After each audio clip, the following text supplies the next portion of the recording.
Hello my dear students, कैसे हो आप सभी। आई होप आप सभी बहुत ही अच्छे होंगे। इस क्लास में आप पढ़ोगे प्रश्नावली 2.5 का 14वां सवाल। 1 से लेकर 13 तक सवाल मैंने आपको समझा दिए हैं। आप इन सभी सवालों को इस चैनल पर देख सकते हैं। साथ ही लिंक मैंने इस वीडियो के डिस्क्रिप्शन बॉक्स में दे दिया है। प्रश्न नंबर 14 आपको दिया है, वास्तव में घनों का परिकलन किए बिना निम्नलिखित में से प्रत्येक का मान ज्ञात कीजिए। इसके हमें ये दो भाग दिए हैं, ठीक है। इन दोनों ही भागों के हमें मान ज्ञात करने हैं, वो भी कैसे, घनों का परिकलन किए बिना। मतलब इनके ये जो घन है ना, इनको खोलना नहीं है, इस तरह से नहीं लिखना। 12 -12 की घात 3 है तो -12 गुणा -12 गुणा -12 प्लस 7 की घात 3 तो 7 गुणा 7 गुणा 7 प्लस 5 की घात 3 तो 5 गुणा 5 गुणा 5। इस तरह से हमें इसको सॉल्व नहीं करना है, ठीक है। तो चलिए देखते हैं हम घनों का परिकलन किए बिना इनको कैसे सॉल्व करेंगे, इनका मान कैसे ज्ञात करेंगे। बहुत ही आसान प्रश्न है, अच्छे से समझ में आ जाएगा आपको। देखिए स्टूडेंट्स, यहाँ पर हम घनों का परिकलन किए बिना हम इसका मान कैसे ज्ञात कर सकते हैं। तो जैसा कि हम जानते हैं, यदि x + y + z बराबर 0 हो तो x की घात 3 + y की घात 3 + z की घात 3 बराबर होता है 3xyz के। ये हमने प्रश्न नंबर 13 में देखा है, ठीक है, कि भाई x की घात 3 + y की घात 3 + z की घात 3 बराबर होता है 3xyz के, अगर x + y + z का मान 0 हो।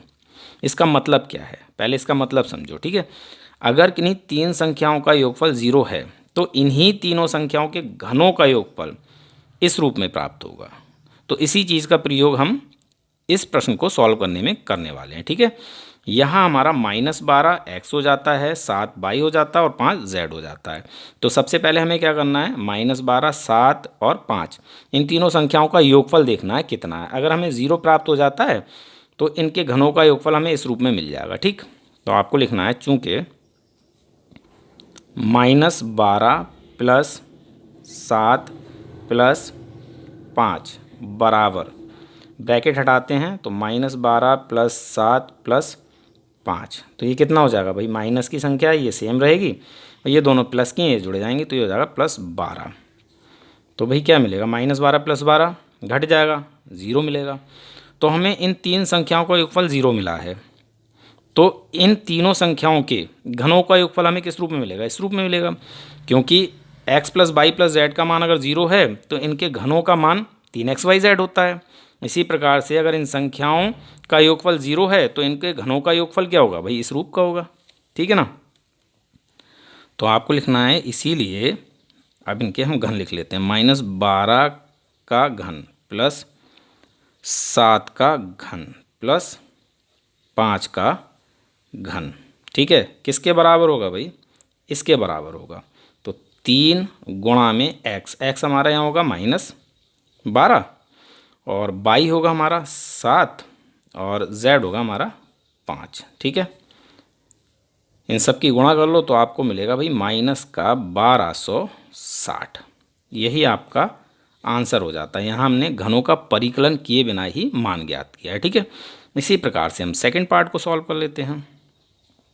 तो सेकंड पार्ट में आपको दिया है 28 का घन प्लस -15 का घन प्लस -13 का घन, ठीक है। तो इसको भी हमें सेम इसी तरह सॉल्व करना है। पहले हमें इन तीनों संख्याओं का योगफल देखना क्या है, ठीक है। तो हल डालते हैं और लिखते हैं, चूँकि 28 प्लस -15 प्लस -13 बराबर, ब्रैकेट हटा लेते हैं 28, ठीक है, ब्रैकेट आएंगे प्लस माइनस -15 और इधर से ब्रैकेट रहेगी प्लस माइनस -13।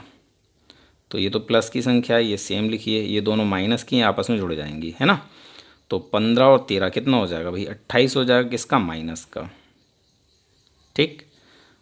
28 - 28 0 हो जाता है। तो यहाँ पर भी हमें इन तीनों संख्याओं का योगफल 0 प्राप्त हुआ है, इसीलिए इन तीनों संख्याओं के घनों का योगफल